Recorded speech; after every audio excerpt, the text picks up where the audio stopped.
নমস্কাৰ জ্ঞানৰ মালা YouTube channel আৰু ফেচবুক পেজ দিলৈ আপোনাক সকলোকে স্বাগতম জনাইছো।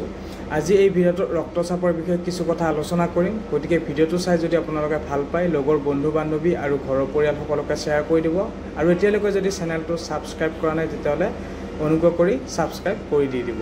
বলক ভিডিঅ'টো আৰম্ভ কৰোঁ। এতিয়া চাওক আমাৰ হাৰ্টটোই 1 মিনিটত 70 পৰা 80 বাৰ মান কি কৰে আমাৰ ব্লাডটো কি কৰে পাম্প কৰি দিয়ে।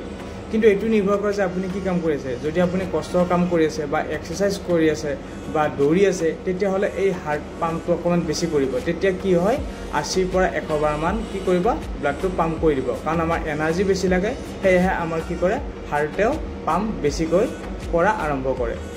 এতিয়া চাওক হাৰ্টে যেতিয়া ব্লাডটো পাম্প কৰিব, যিটো স্পিডত ব্লাডটো ওলাই যায় আৰু যিটো স্পিডত উভতি আহে তাকে ক'ব কি ব্লাড প্ৰেছাৰ। অৰ্থাৎ ব্লাডটো অহা আৰু যোৱা সেই প্ৰেছাৰখিনিকে কি বুলি ক'ব ব্লাড প্ৰেছাৰ। এতিয়া চাওক প্ৰেছাৰ যেতিয়া আমি জোখো তেতিয়া সংখ্যা দুটা থাকে, এটা ওপৰত থাকে আৰু এটা কি থাকে তলত থাকে। এতিয়া ওপৰটো কি আৰু তলৰটো কি সেইখিনি কথা গম পোৱা হ'ব।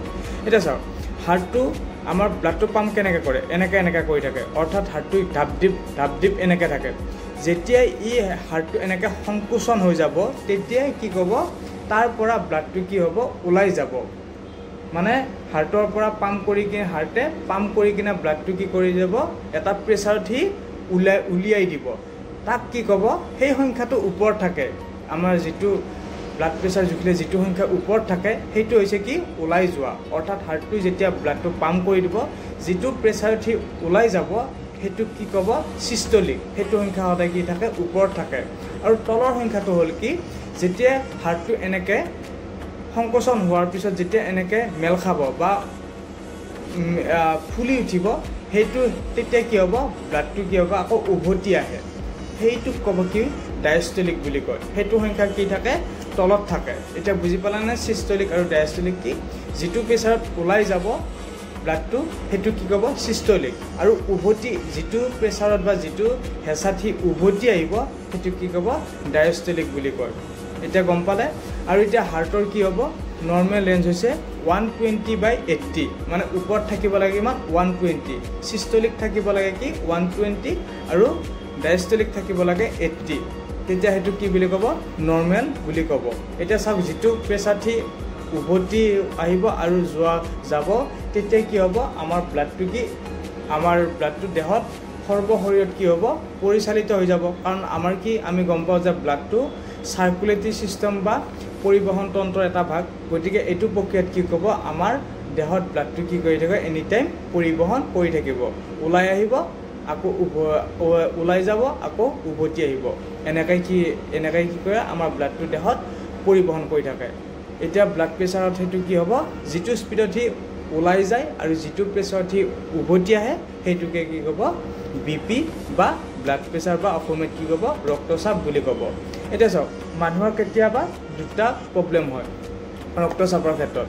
এটা আছে হাইপ', এটা আছে হাইপাৰ। যেতিয়া এই সংখ্যা দুটাৰ কি হ'ব আপোনাৰ যদি হাই প্ৰেছাৰ হয়, হাই প্ৰেছাৰ অৰ্থাৎ কি ওপৰৰ সংখ্যাটো বাঢ়ি যাব আৰু তলৰ সংখ্যাটোও বাঢ়ি যাব। অৰ্থাৎ চিষ্টলিকো বাঢ়ি যাব আৰু ডায়েষ্টলিকো বাঢ়ি যাব। তেতিয়া সেই তাক কি ক'ব হাইপাৰ টেনশ্যন ব্লাড প্ৰেছাৰ বুলি ক'ব। সেইটো হাই মানে যেতিয়া আপোনাৰ হাই ব্লাড প্ৰেছাৰ হ'ব তেতিয়া তাক কি ক'ব হাইপাৰ টেনশ্যন বুলি সেইটো ক'ব। চিষ্টলিক আৰু ডায়েষ্টলিক দুয়োটা বাঢ়ি যাব। অৰ্থাৎ কি হ'ব ওপৰত ধৰা 140 পৰা 150 160 তেনেকৈ হ'ব আৰু তলত কি হ'ব 90 100 এইবিলাক হ'ব পাৰে। আৰু যেতিয়া আপোনাৰ ল' প্ৰেছাৰ হ'ব অৰ্থাৎ ব্লাড প্ৰেছাৰটো আপোনাৰ কমি যাব তেতিয়া কি ক'ব সেইটো হাইপ'টেনশ্যন বুলি ক'ব। এটা আছে হাইপাৰ মানে বেছি হোৱা আৰু হাইপ' মানে হ'ল কি কমি যোৱা। কমি গ'লে কি ওপৰটো কমিব, ওপৰটো 120 ঠাইত কি হ'ব 110 বা 100 সেনেকুৱা হ'ব। আৰু তলতটো কি হ'ব তলতটো 80 থাকিব লাগে, 80 ঠাইত কি হ'ব 60 70 এনেকুৱা হৈ যাব।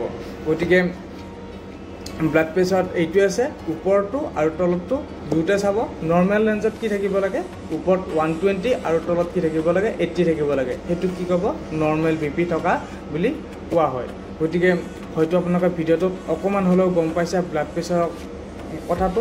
গতিকে আমি নেক্সট পৰৱৰ্তী ভিডিঅ'ত আমি এই ব্লাড প্ৰেছাৰৰ হাই ব্লাড প্ৰেছাৰ বা ল' ব্লাড প্ৰেছাৰত কি কেনেকৈ হয় তাক আমি কেনেকৈ ঠিক কৰিব পাৰোঁ সেইখিনি অকণমান চমুকৈ আলোচনা কৰিম। গতিকে ভিডিঅ'টো আজিলৈকে ইমানেই আছিলে। গতিকে ভিডিঅ'টো যদি চাই ভাল লাগিছে তেতিয়াহ'লে লগৰ বন্ধু বান্ধৱীসকলক শ্বেয়াৰ কৰি দিব আৰু লগতে চেনেলটো ছাবস্ক্ৰাইব কৰি দিব। আজিলৈকে ইমানেই, ধন্যবাদ, জয় অসম।